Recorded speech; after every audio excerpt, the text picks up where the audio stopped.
Saudara, Kepolisian Polsek Pelabuhan Yosudarso Ambon, Maluku menggagalkan penyelundupan 100 kg batu sinabar yang akan dikirim ke Bau-Bau, Sulawesi Tenggara. Batu sinabar ini diamankan dari dalam mobil box kantor Pos Indonesia cabang Ambon.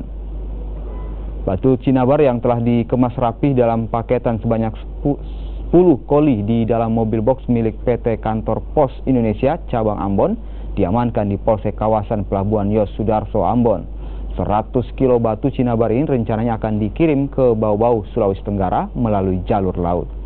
Hingga kini polisi masih memeriksa saksi-saksi dan sopir mobil box PT Pos cabang Ambon untuk melakukan pengembangan dan penyidikan siapa pelaku yang memiliki barang tersebut. Batu sinabar ini biasa digunakan untuk membuat merkuri. Pelabuhan Yosudarso. Pelabuhan Yosudarso. Sejak dari kapan, Pak? Terjadi jam 8, kurang lebih jam 20.00. Jam 20.00 ya? Malam itu kami melaksanakan di 1 pada saat operasi komunikasi KM Tidar. Yang anggota saya berhasil melakukan mengamankan barang sinabar.